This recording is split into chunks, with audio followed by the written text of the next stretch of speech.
Do you also believe that Abhinaya is equal to facial expression? Let's find out. Namaskar. Welcome to this lesson of Learn Bharatanatyam. In today's video, we are going to learn about the Abhinaya and how the term Abhinaya is much more than just the facial expressions. So before we go ahead and learn about the types of Abhinayas, I would like to say that check the video which I have already made about the term Abhinaya and what Abhinaya means actually. So I will link that over here as well as in the description box below. Now when we talk about Abhinaya, generally people think that it's just a facial expression. It's not true.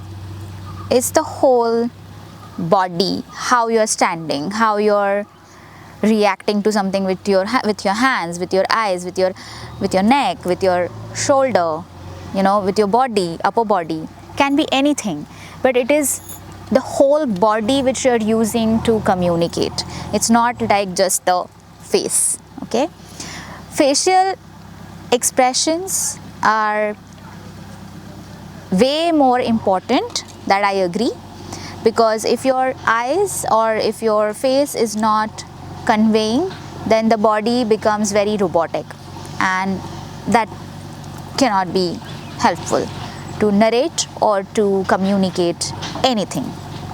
Okay, traditionally, or let's say in Natya Shastra, it's mentioned that there are 4 types of Abhinayas. So Angika first, then Vachika second, Aharya and Satvika. Angikam bhuvanam yasya, Vachikam sarva vangmayam, Aharyam chandrataradi, tam nama Satvikam shivam. So first, let's talk about the Angika Abhinaya. Angika, it literally means the body.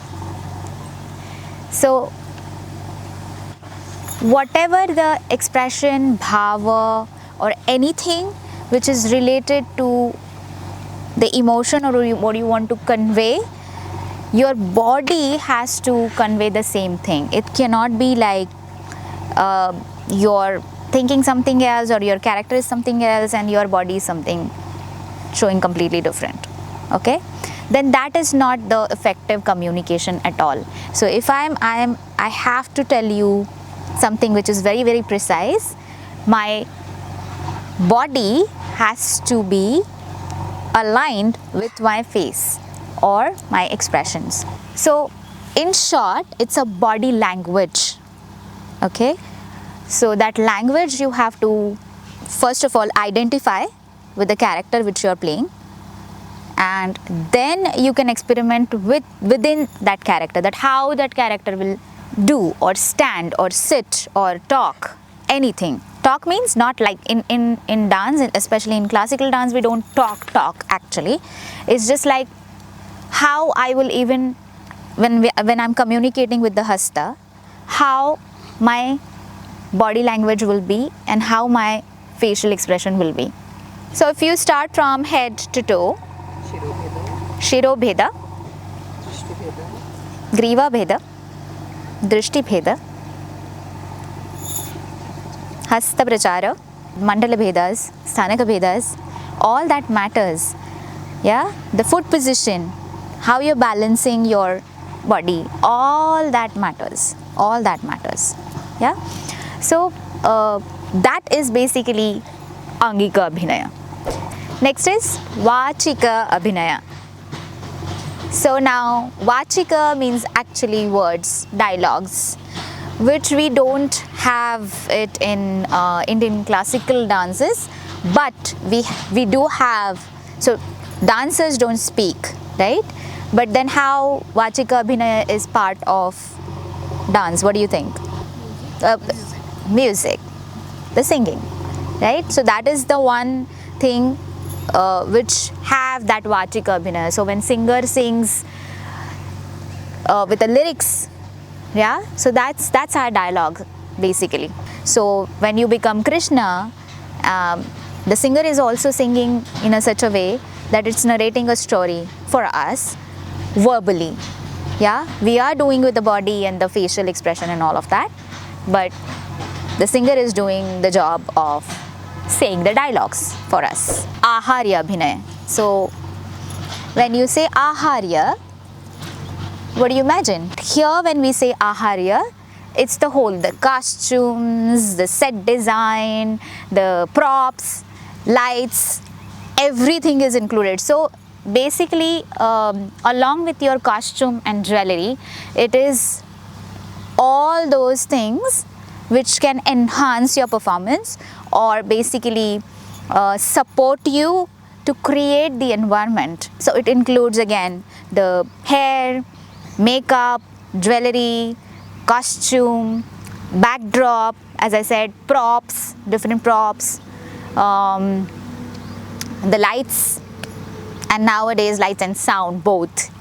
Also the camera comes into the Aharya Abhinaya. So Aharya Abhinaya is not very predominantly used in few dance styles, but as you go Kathakali, if you see in Kathakali, there are specific colors which they wear, the specific makeup, specific little small ornaments which actually says who they are, like Krishna, Rama, Ravana, who they are. So there are specifications for that. But for Kathak, for Odissi, for Bharatanatyam, Kuchipudi, there are no certain costumes or the jewelry which actually says that what that character is. So for us, Aharya Abhinaya is very, very minimal. Satvika Abhinaya. Satvika Abhinaya is basically the Abhinaya which you do it from Sattva. Now what is the Sattva? So Sattva basically means the core of your, what you feel, you know, is the essence of what you feel. So this is the king of everything. Forget about your body language, how you look, what you're wearing. Sometimes it really doesn't matter. Really doesn't matter. If you have your purity and sattva in place, and when you feel it here, exactly, the person who is standing in front of you, whom you're communicating with, that person will feel. But sometimes we are out of words, all of us, right? We are speechless. We are like, that feel is so strong, or that feeling is so strong that you cannot communicate with the words, or you cannot even articulate what you feel. For example, can you really make the goosebumps appear if you don't feel it? You cannot.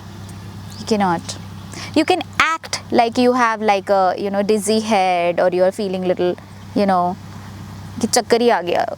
So you can act, you can fake it. But how can you fake with something which you change the color? Can you blush without actually blushing? Can you feel something which is actually terrifying and you actually feel that your face is completely white? Those are the body reactions, right?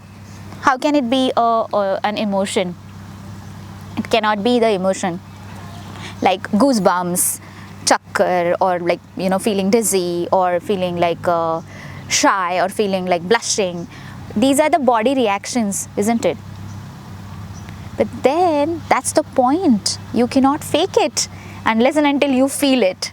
So when you have those body reactions, you know that you have felt it already. So now you know which Abhinaya is what. Now, whenever you are playing any character or narrating any story, these all four has to be aligned and properly balanced. I hope you got an idea that what the Abhinaya actually means and how these four Abhinayas work in Indian classical dance forms. And if you want to know how you can implement these four Abhinayas specifically for Bharatanatyam, let me know in the comment box below and I shall make the video. I will see you in the next lesson. Until then, keep dancing.